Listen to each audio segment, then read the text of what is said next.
الحمد لله رب العالمين والعاقبة للمتقين والصلاة والسلام على المبعوث رحمة للعالمين سيدنا محمد وعلى آله وصحبه الهداة ومن اقتفى أثره واتبع هديه بإحسان إلى يوم الدين أما بعد صدر محترم حاضرین جلسہ دنیا کے سب سے پہلے انسان حضرت آدم علیہ السلام تھے اور سب سے پہلی عورت حضرت حوا علیہ السلام انہی دونوں کے ذریعے انسان بڑے پلے نسل انسانی کیا بڑھی دنیا میں بہار آ گئی اولاد آدم علیہ السلام نے ویران اور سنسان دنیا کو آباد کر دیا گل و گلزار بنا دیا زینت بڑھائی دنیا کے ہم پہلے مرد عورت نے بتا دیا کہ انسانی زندگی کی گاڑی انہی دو پہیوں پر چلے گی ایک دوسرے کے تعاون سے چلے گی ایک دوسرے کی موافقت سے چلے گی ایک دوسرے کی غمگساری اور ہمدردی سے چلے گی نیک عورت اس کائنات میں اللہ کی ایک بہت اچھی نعمت ہے رسول اللہ صلی اللہ علیہ وسلم ارشاد فرماتے ہیں الدنیا کلها متاع وخیر متاع الدنیا المرأة الصالحات دنیا سب کا سب ساز و سامان ہے اور دنیا کا سب سے بہترین سامان نیک عورت ہے شادی نیک عورت سے ہی کرنی چاہیے وہی مرد کی زندگی کو پربہار بنائے گی ماشاءاللہ بہت خوب حضرت ابو ہریرہ رضی اللہ عنہ کو خطاب کرتے ہوئے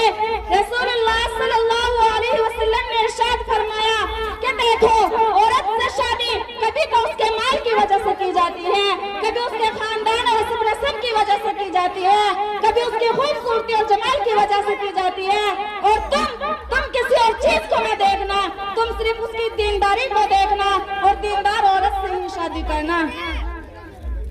کسی مسلمان کے تقوی اور پرہیزگاری کے بعد نیک عورت سے بڑھ کر کوئی چیز قابل حصول نہیں اور نیک عورت کی پہچان یہ ہے کہ اگر شوہر حکم دے تو اس کی اطاعت کرے اور شوہر کی غیر موجودگی میں اپنے نفس اور شوہر کے مال میں خیر خواہی کرے محترم سامعین نکاح اور شادی نیک عورت کے اصول کا ذریعہ ہے زندگی کی بے رونقی کو بارونق بنانے کا راستہ ہے مگر ہم نے اور آپ نے اس راستے کو بے حد کٹھن بنا دیا ہے دشوار بنا دیا ہے کانٹوں سے بھر دیا ہے اب شادیاں خوشیوں کی بجائے مصیبتوں کے پیغام لاتی ہے غیروں کی نقالی ہے بیاہ شادی کی رسم کل کو جہیز کے لین دین نے نکاح و شادی کا اسلامی تصور ختم کر دیا ہے جھوٹی شان و شوکت ہے دولت کی نمائش ہے دکھاوا اور ریاکاری ہے غرور و تکبر کا اظہار ہے سب کچھ ہے مگر اسلامی شادی کا تصور مفقود ہے اس سے کوسوں دوری ہے اور اس دوری پر نہ ہمیں افسوس نہ صدمہ نہ رنج اسلامی احکام کے خلاف ورزی ہوتی ہے اور اس کے برعکس معاملہ یہ ہے کہ شادی کی بات طے ہوتے ہی لڑکی والے فکر میں ڈوب جاتے ہیں ان کی راتوں کی نیند اڑ جاتی ہے ان کا چین و سکون چھن جاتا ہے ان کو بس یہی فکر کھا لے جاتی ہے کہ تل کی رسم کیسے ادا ہوگی جہیز کا انتظام کیسے ہوگا لڑکے اور لڑکی کے گھر والوں کے مطالبات کیسے ہوگے گویا اپنی لڑکی کا لڑکے سے نکاح نہیں کر رہے ہیں بلکہ اپنی لڑکی کے لیے لڑکا خرید رہے ہیں اس لیے منہ مانگے قیمت ادا کرنا ہے رقم دینا ہے ورنہ یہ مال ہاتھ سے جا سکتا ہے ماشاءاللہ بہت خوب محترم سامعین آج کے دور میں نکاحوں میں اتنی بے برکتی کیوں ہوتی ہے طلاق کے واقعات اتنے زیادہ پیش کیوں ہوتے ہیں کیا آپ نے اس پر بھی غور کیا اصل میں بات یہ ہے کہ شادیوں کا خرچ بڑھ گیا نکاح مہنگے ہو گئے شادیاں قیمتی بن گئی اور اتنی قیمتی بن گئی کہ ایک مسئلہ بن گئی جبکہ برکت اس نکاح میں ہے خیر اس شادی میں ہے جو کم خرچ والی ہو جو کسی کے لیے مسئلہ نہ بنے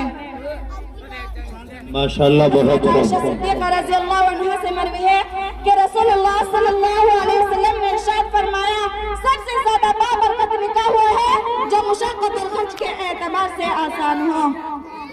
عہد رسالت عہد صحابہ رضی اللہ عنہ میں برابر شادیاں ہوتی تھی مگر جہیز کا نہیں ملتا تھا جہیز کا لین دین تلک وغیرہ ہندوانی رسم ہے ہندو مذہب میں چونکہ لڑکیوں کو باقی جائیداد میں حصہ نہیں ملتا اس لیے انہوں نے ایک رسم نکالی ہے کہ شادی کے موقع پر جہیز کے نام پر لڑکی کو زیادہ سے زیادہ دے دے مگر یہی رسم دیکھا دیکھی مسلمانوں میں آ گئی اور جڑیں پکڑ گئی بغیر جہیز کے